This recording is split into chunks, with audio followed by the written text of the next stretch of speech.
brother, Harold Alfred Judd, was born in December of 1926.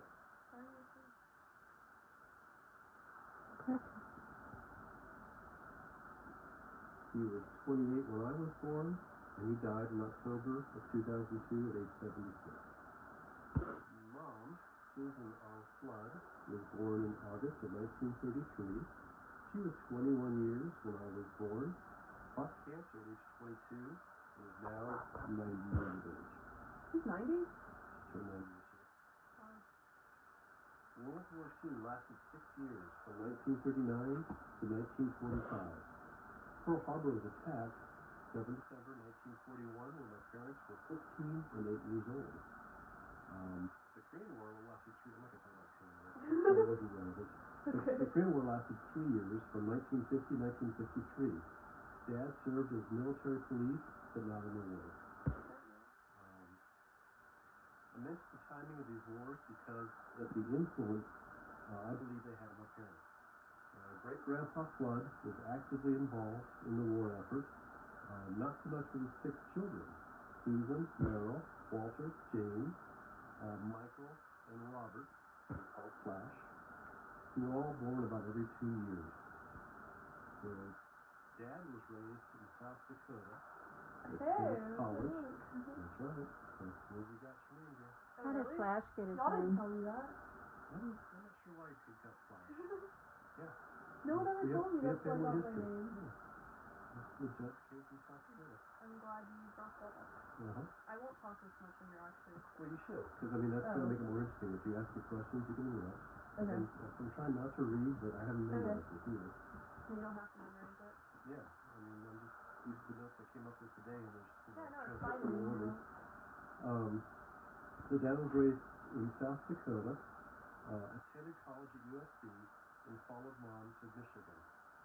Mom was an athlete, an attractive high school cheerleader who married too young and regrets it. I'm proud that my father left small town, South Dakota, and provided a good life for his family until alcoholism upended his life and challenged Grandma Sue to finish raising 4 children shortly after Jody was born. Keep practicing until they're done. Okay. Tell me what you'll be done. Well, you can think about what questions you want to interject or whatever, because I just kind of laid this out as best I could. Okay. I'm glad we're doing a process. Yeah. That was good practice, right? The IBM 701 commercial computer was introduced in 1952, and my father was a successful sales engineer for IBM in that era. The joke was that IBM, which is International Business Machine, actually stood for I've been moved. I was born in 1955 in Women's Hospital, New York City. Uncle Damon was born in 1959 at Mercy Hospital in San Diego. Aunt Lisa, 1961, back in New York. And then we moved to Sydney, Australia in 1963 before returning to Palos Verdes in 1964, 3rd grade for me. Caleb wants to know about Australia and your boat, by the way. That was Caleb. Yeah. The little bit I got in here right now is, I was the American in Australia, 2nd grade, when John F. Kennedy was assassinated, and the kid from Australia in elementary school. I've always appreciated that my initials are JFK backwards. John F. Kennedy was the most famous initials back in the 60s. He was JFK. Yeah. I was KFJ. Wow. I'm DJ. Yeah. That's right. Australian schools utilized corporal punishment, which included caning and slapping knuckles with a wooden ruler. Made it difficult for me to learn good handwriting, and my mother did speak to the principal on my behalf. English and math were also taught differently than in the USA. When I enrolled in 3rd grade, the principal let us know that I probably should not wear my school uniform, including shorts and a tie, to Malaga Elementary. The accent was weird enough. Not even an accent? Australian. Why? Exactly. Well, you lost that. Yes. Oh, I'm sad. imagine when you go like, yeah, my dad has an Australian accent. So we moved into a new house in Palm Springs Estates that was professionally landscaped with a large lawn surrounded by an oval crushed granite track with lots of ivy ground cover and empty lots on all sides. It became the neighborhood football, baseball field, while tumbleweeds made good forts in the empty lots for cowboys and Indians or other war games that we enjoyed. I learned so much from both parents growing up.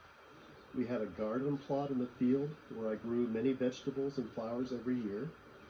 I learned home repairs, woodworking, auto mechanics, fishing, and water skiing thanks to Dad.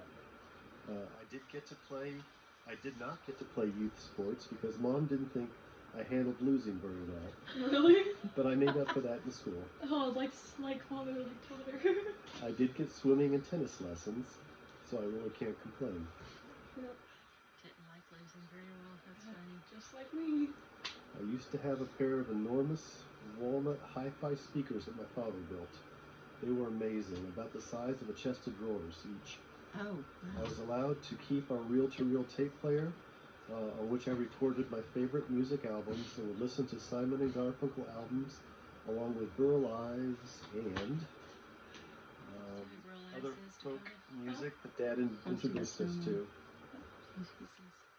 Bill Cosby was the funniest comedian on vinyl. The only remaining memento of my father's woodworking skills is the chessboard that I added legs to years later. Do we still have that? It's been about Keon's already got dibs on it. So remember back in the 60s, we were able to run the neighborhood with just be home for dinner. I rode my bike to another park and played with friends, or walked to the mall and got a thrifty ice cream cone for a nickel. Actually, 3 scoops for 15 cents, but maybe a Baskin Robbins at 69 cents for better ice cream. That's why you don't like spending money. Yeah, it's crazy. We were crafty, and I made hard, bouncy resin balls to sell at school. Cinnamon toothpicks were also a good seller, but you had to be sneaky and not get caught. We also learned to make paper airplanes with toothpicks in the nose and would throw them in the long downstairs hall at each other. Sometimes they would stick in the wall, or worse. Sorry, Damon. Where did I skipped that one. I'm almost 4 years older than Damon. While he's a couple years older than Lisa, he complains now that I used to beat him up when Lisa cried to get him in trouble. I certainly regret that now. I remember buying our Glastron inboard-outdrive 20-foot super stable V hull boat. It was better than a ski boat, designed to handle rough water, and we took it out to the ocean, even to Catalina Island. Mom was not as excited about that boat as Dad was. The test drive included a sharp turn with a water rooster tail way up high in the air, which we loved and she hated. She did insist on a toilet, so it was installed right up front, just ahead of the driver and passenger seats. Nice. Smart move. We used the lift launch at King Harbor and Redondo Beach on weekends, which started with a pancake breakfast, and then out to sea to try and catch some barracuda. Nice. Unfortunately, I would get seasick if not moving, so fishing at sea was difficult. I could handle trolling, just not sitting in one place. I don't recall how often Damon or Lisa got to go, but there were seats for 6. Summer vacations at Lake Powell were the best. We would take at least 2 weeks, sometimes 3, and set up a tent in the campground, but also camp along the lake and the quiet tributaries that were common then. Year after year, we got to see the lake level rise as it filled and the scenery changed. Fishing was good, and no seasickness like the ocean. That's about as far as I got. Nice. I was into photography and used to develop my own black and white film. Really? Color was more challenging. I wanted to convert a basement space into a dark room, but never got that done before our lives changed. And that leads us to part 2. Yeah. Nice. Jody was born when I was starting high school, and that's as far as I got. Yeah, cool. Nice.